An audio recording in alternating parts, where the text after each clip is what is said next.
We're glad you're watching K24 TV. This is the Daily Brief with me, Eric Njoka. Welcome back to the program. Now, grab up the People Daily today, if you can, and read the editorial on page 10. Resolute approach, critical engraft war.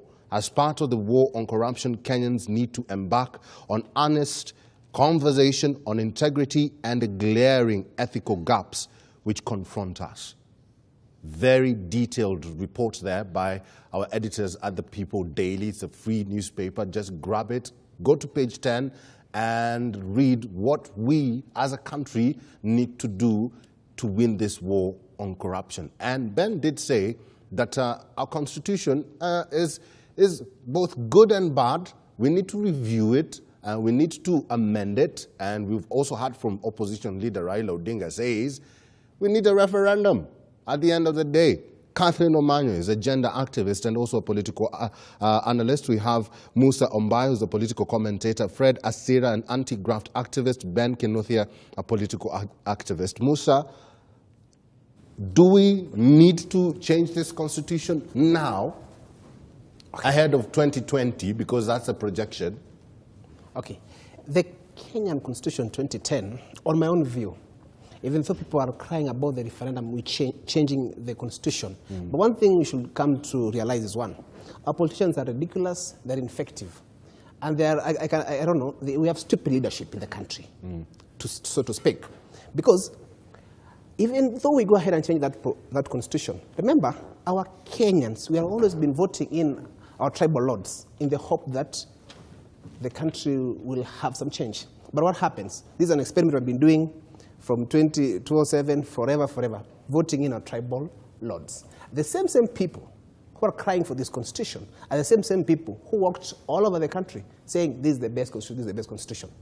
Just like Ben has stated clearly, that there's this Article 49, if I'm not wrong, about bail application that is applicable to any person, rather. That's why people run to court with it. But remember the same thing. Even if that clause, the referendum is done today, the clause is removed. Remember, we have these same leaders, these same thieves here, these same who are perpetrating the theft with the judiciary, the treasury, and what have you. The same people who are there. Again, they'll come up with doing their own things. So as much as we're saying we change this constitution, we should ask ourselves, our Kenyan, just as the editorial has stated clearly in the People's Daily, Kenyans, we should be sober enough to know what exactly is happening. What exactly do we want? We should change our voting patterns. That's the first thing we should do. After changing our voting patterns, let's vote somebody who is sober, somebody who was the heart of Kenyans at heart, not his own heart. Because what these legislators are doing in Parliament, actually, we are so ashamed of them, actually. We are so ashamed of them. They're fighting for their own interests. Our interest. How can 10,000 shillings and then you pocket in the pocket to kill the future generations? I come from a sugar-growing area, and I will not be ashamed to say that I learned through sugarcane. My father used to plant sugarcane, and then you take school fees, and then when they cut, my school fees used to go from Mumia's company to the school directly. But now, what will happen to those farmers down there? I mean, they're suffering just because of some people somewhere sitting comfortably in the chairs, siphoning Kenya's money. It's very sad. So even if one change the constitution, that's not an issue. The issue is Kenyans as people, we should change our mentality towards our voting pattern. By doing that, then we can go ahead and change the constitution and bring in clauses and articles which are geared towards Vision 2030. Ben, Kenyans, okay, Catherine. I wanted to say something about our constitution. I personally read it like a novel. It has, like a novel? Yes, it has so many visions and it brings confusion. If you read carefully, it has China vision in it, America vision in it, Britain vision in it. I hardly see Kenya as a case study. And that is where the confusion comes. When now literally we want to implement something, we find we cannot. We are wearing size 9, and yet our real size is 7. So I think it is okay to change it, but the resources, where do we get? Do we run to China again for another loan to just review it? We should stop waiting for roast chicken to fall in our mouths as Kenyans. The constitution today is not a priority. The priority is these agendas that need to be implemented, the conducive environment for it to take off. Otherwise, we are still wallowing in the miasma of politics, ethnicity, loans, and corruption, but nothing as a real solution for the real Kenyan who needs hope to keep on being pumped in them. Right. So the constitution can be changed. They can keep repealing a section or two with time, but not coming up with a huge referendum again. Okay. That's a waste of Kenyan resources. You see the title at the bottom of your screen? We are auditing the Constitution. You as a Kenyan, do you think this Constitution should be reviewed, should be audited, should be changed? Call us. The numbers will be at the bottom of your screen right now. Tell us what you think. Ben, Kenyans are the problem, as you've heard. We are the problem. The problem has emanated from us. So how do we expect leaders to change or to solve our problem? We are the problem, yes. France has a population of close to 80 million people. Their election took a week. Their ballot paper was a white paper, A4 kind of paper. And you would go to the nearest polling station, pick it, fill it, and drop it in a box. And it was never construed in the mind of any Frenchman that a man or woman would come, pick more than one ballot, and vote more than once. In Kenya, if we had a white ballot paper, I think an MCA would get 1 million votes. Because that's how we are. So we need to change who we are. Number two, whether we need to change this constitution or not, this is how I would frame it. I love the president. I respect him. And I appreciate the fact that he's making a very huge effort to try and move Kenya to another level. But Mr. President, if you're listening to me, change will come with our generation. I have to keep repeating this. And you need to source for our generation. And when we come, we will tell you a few things. The first thing is, Kenyans think that the projects we are doing like SGR and manufacturing are bad because they are making you borrow. But the truth is, when you collect 2 trillion Kenya shillings every year, about half of that goes to only 700,000 Kenyans. That is the civil service. So we have 45 million Kenyans being taxed to pay the salaries of 700,000 Kenyans or thereabout. It's a huge burden we carry for them. 45 million of us, 700,000 a few there, and we are working, and half of all the money we collect is for paying them.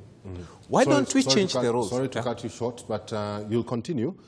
What is happening right now is that Deputy President is about to open the ASAL conference currently happening in Malindi. So we'll be waiting for him to address the participants of that conference, and then we'll cross over to Malindi live. So we are keeping tabs on that. Again, this is Deputy President. He's in Malindi to open the ASAL conference. This conference is in conjunction with the Devolution Ministry. Ben, continue. Yeah, so perfect. So if we change the roles and tell His Excellency the President, anytime you borrow money, let us call that money for recurrent. All the money we want to collect as a nation, we want to spend it on building roads, building hospitals, and meeting your agenda for the 4 agendas. What will happen is, after 1 year, Kenyans will call the President and say, wait a minute, we are spending too much money on a bloated system of government. And I'm not saying county governments are bad. All I'm saying is, let us try borrowing money to finance this huge structure of government that we have as a recurrent expenditure. Let us try it for 1 year. If we borrow a trillion for 3 years, Kenyans will demand for a change of the constitution. But when that happens, and when that happens, because it will happen, we do not necessarily have to have an expensive referendum. And that's why, again, I say change will come with our generation. Your mobile phone is adequate to become a polling station if we choose that it becomes a polling station. Each and every Kenyan has now encountered financial services in the name of M-Pesa or all the other mobile services. And there's no single time when I saw a Kenyan who said, I have sent 1,000 shillings to person X, and it is still in my phone. When it goes, it goes. And you'd have to look for another 1,000 to load in your phone. So basically, if we were keen on making our electoral systems work, It is possible to have an electoral commission of 2 or 3 people, and it is possible to have every other person voting from their mobile phone. And the beauty of mobile services is this, that whether you have a smartphone or you have a simple mulika mwizi, if you send 10,000, it is 10,000. Right. It will never be 11,000 because you send from an iPhone. So with voting, it is possible to create a perfect workable voting system on the phone, where from the comforts of home, we can say yes or no to a referendum question and change our constitution within less than 10 million shillings. So we forget about this line, long lines. Yes, it is a question of us being willing as a nation to start doing things the 21st century way. And that's why King David, as I finish, when God appointed him king of Israel, he told him, I am making you king of Israel to serve God's need or God's desired purpose within your generation. King David became the king of Israel for the generation that he was created to be king of Israel. If he had come within any other generation, he would have been irrelevant.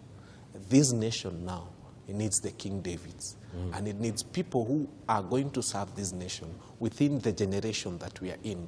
People who understand that a phone is a polling station if we choose that it becomes a polling station. Okay. Thank you. Innovation is key, Fred. Ben has very nice ideas, and that's why I like engaging with him ordinarily.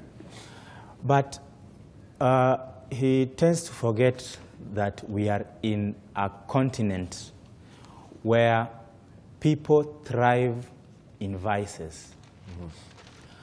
And this is the problem we have. And this is what needs to be changed. Because if you look at the electoral process that we went through as a nation, then you look at what Zambia went through, and you look at other similar African countries, you will read a pattern. So, but these other African countries are coming to Kenya for benchmarking. Yeah, thieves follow thieves. If you want to know how to steal a bank, you must liaise with a thief. Right. So what I'm saying is, it is possible, but the will is not there. That is the problem. We must inculcate that willingness first before we even start thinking about it. Because you see, if you want to vote through your phone, for example, the technology is nice. But you are alive of the fact, just a month or two ago, you were talking about SIM card swaps and all those issues. You see how creative Kenyans can become, such that you will find that just one Kenyan can give you over 10 million votes using different SIM cards if they wanted to. Do it with the paper anyway. So they do it with the paper. So we have, our problem is not technology.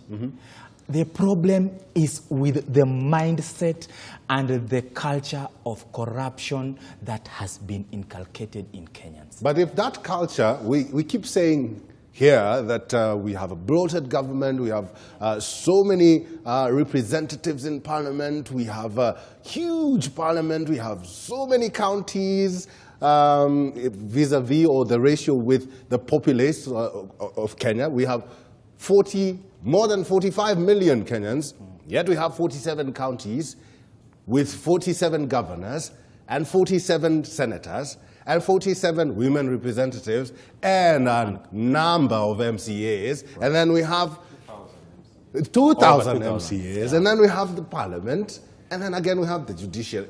And all that. I mean, you see, Eric, let me tell you something that you need to know, that Kenyans are the problem. Today, if an election was called today, I want to assure you here, 100%, that the same pattern that was followed in 2017 would be followed today. It hasn't changed. It hasn't changed. Right now, we are all suffering together. But if we call an election today, we will repeat the same mistakes. But where is the problem, really? That's what we need to find out as Kenyans. And ask ourselves. We've been finding out for a long time. We've been finding out for a long time. We keep finding out where the problem is. If we know where the problem is, because I'm sure we know, even as Kenyans, we know where the problem is, why are we not addressing that problem and trying to come up with solutions that can address this recurring problem? If I asked a question, why are Kenyans who are already campaigning for 2022 campaigning right now? Who are they? Are they Ugandans? Are they Ethiopians? Are they Kenyans? But we are all suffering right now because of the skyrocketing cost of living. Yes. But we're all suffering.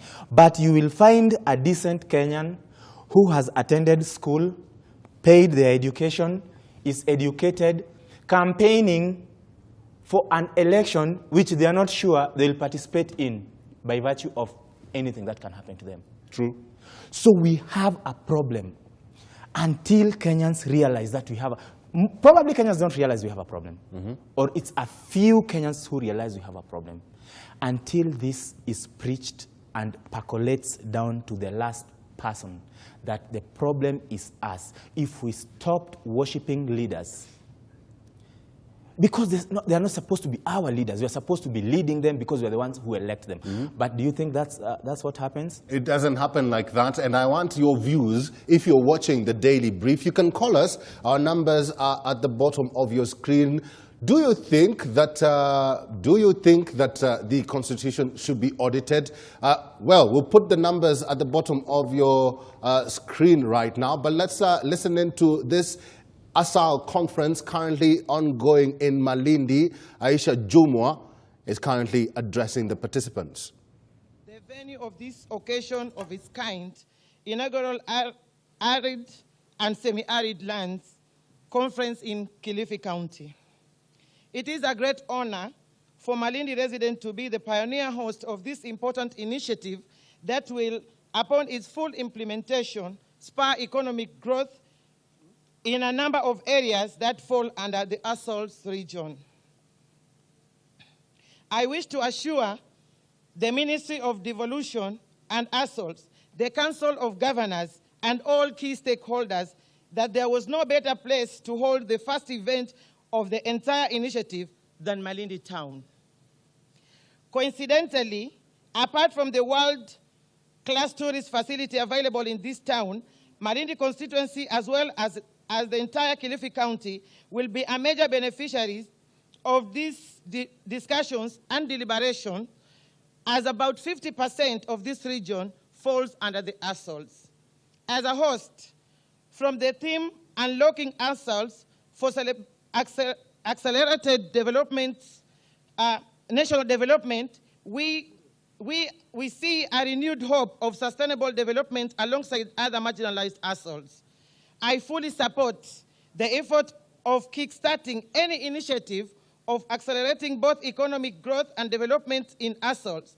This shows these regions are now acknowledged as a pivotal component of the country's development plans, including Vision 2030, Sustainable Development Goals, and the Big Four Development Agenda. To make this event memorable in your entire life, ladies and gentlemen, I invite every delegate here today to have the first-hand taste of our rich cultural heritage, the classic tourist facilities, and historical sites. Your tour to Malindi will only be complete upon visiting the famous Vasco da Gama Pillar, Gede ruins, and our beautiful sand beaches, as well as Malindi and Watam Marine National Parks, the domicile of spectacular, which home sea turtle and colorful fish. Once again, karibuni sana mabibi na mabwana, karibuni sana Malindi. Asante sana. Naam, hivi sasa ningependa kumwalika Assaults Parliamentary Group Chair.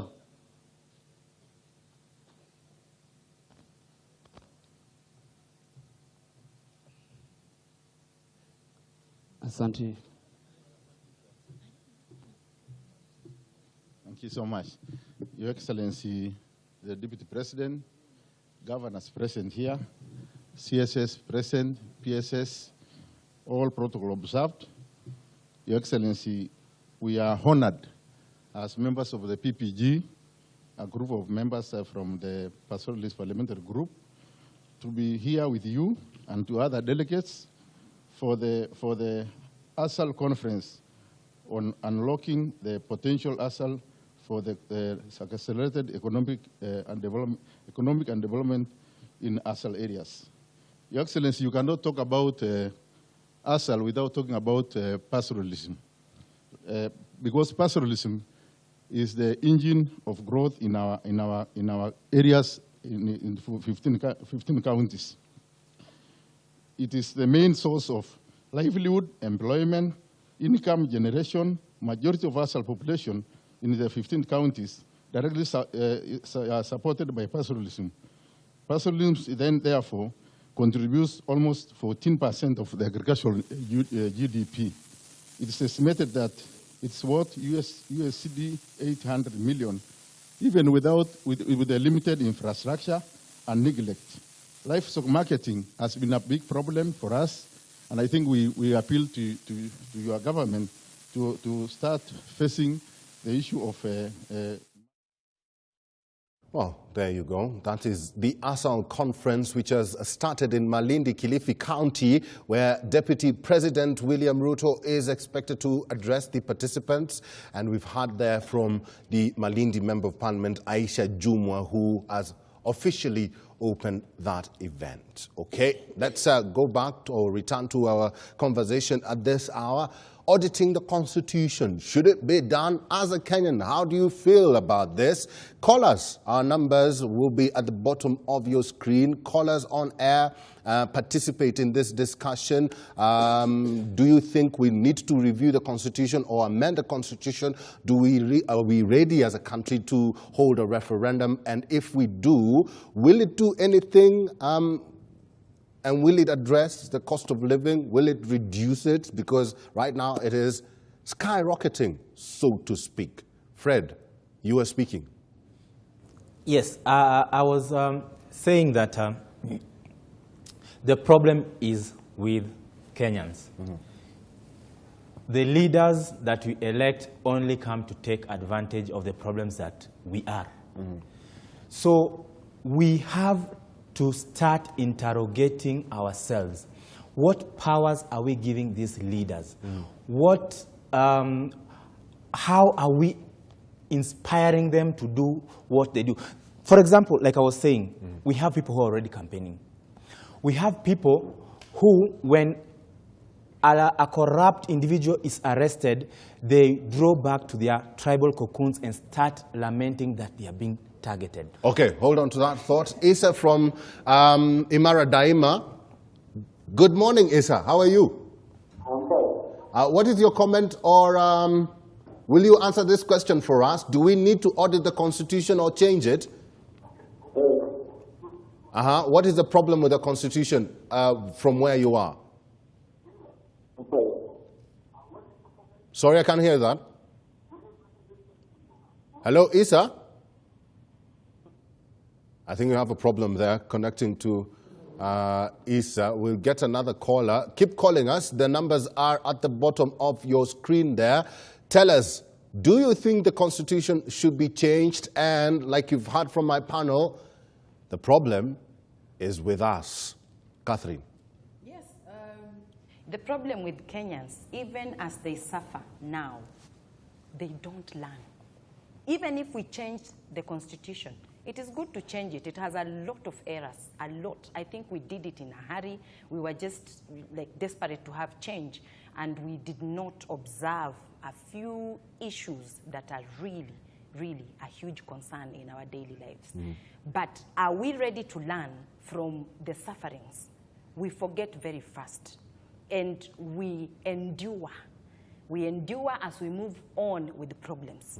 It is a high time we buried that attitude and also started to think for our grandmothers, our children, because the generation that is coming forth is going to suffer 10 times harder if we don't do anything right now. Okay, hold on. We have another caller from Rongai. Costly from Rongai, good morning. Thank you very much for calling K24 TV, the Daily Brief. What is your question or comment? Yes. What is your question or comment? Yeah, my comment is to the panelists who has been speaking. Yes. Previously, who spoke about the governors and all those people are accused of crimes, and then they are hiring lawyers and all that they can afford.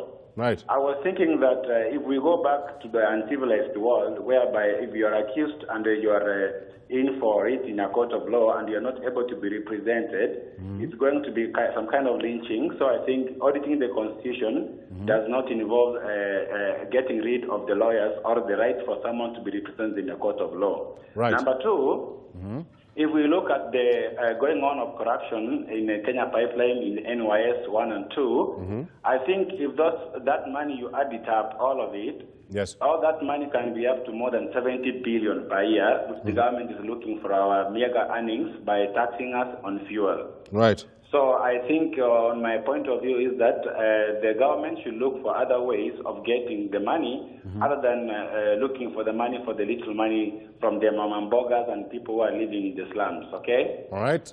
Thank you very that's much. my point. Thank you very much for calling us at this hour and talking to us on the Daily Brief. That is Costly from Rongai. We have another caller, Njoroge from Buruburu in Nairobi. Njoroge, good morning. What is your question or comment on the Daily Brief at this hour? Morning. Mine is a comment. Hello? Yes, I can hear you. Continue. Yeah, I'm saying mine is a comment about these young people. Right. They call themselves young tax. Right. I'm very disappointed because there was this young guy called Kayulu. Called who? Kayulu, Sorry. The Kayulu man who was campaigning for a presidential candidate. Yes.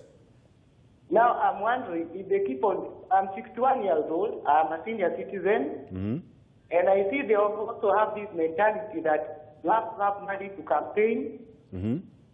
If this guy on a bicycle won his campaign, right, these people, they keep on saying things are bad. They are the ones who are educated. They are thinking, why can they come out that we don't have the people who say they are going to be presidential candidates in 2022? Where are they starting to prepare themselves and present themselves so that the things they say, we are the only people at our age who can keep on complaining. I don't see why they keep on complaining. What about us? What are we going to do? Good day. Thank you very much and good day to you, Njoroge, calling us from Buruburu in Nairobi. We have another caller, John. He's calling us from Umoja. Good morning, John. What is your question or comment at this hour? Okay, how are you? I'm very fine. Yeah, my name is John from Umoja. Yes. And I wanted to comment something about the fuel. Right. Yeah, something about the government hasn't realized it. Is that the petrol stations that are selling fuel now, there's not even a single penny going to the government. Right. Because the stock they had was from last week. And they are charging a higher price than how they bought it. Yes, so, yes. I think the whole amount of money that they will attain will go to their pockets. Okay, you're talking about in regards to corruption. We have corrupt leaders. Is that what you're saying? I'm saying that there are better ways that the government can get revenue from fuel. It's not just implying the 16% tax on fuel. Right. Because when beginning of the fast, hello? Yes, I can hear you. Continue. Yeah, from fast, I don't think there is any fuel that has been sold with VAT. Right. From the depot. Right. So I think maybe they can add a shilling or two from the landing cost and put it to KRA rather than taxing the common monarch. All right, that is a very good suggestion. Thank you very much, John, for calling us on the Daily Brief. You can also be part of this conversation by also calling us. Our lines are at the bottom of your screen. Tell us where you're watching us from. Tell us your name. Ask us that question and give us your comment. And then we will discuss it with my panel at this hour. Good afternoon. You're watching the Daily Brief. It is 12 o'clock. Let's take a break. We'll be right back.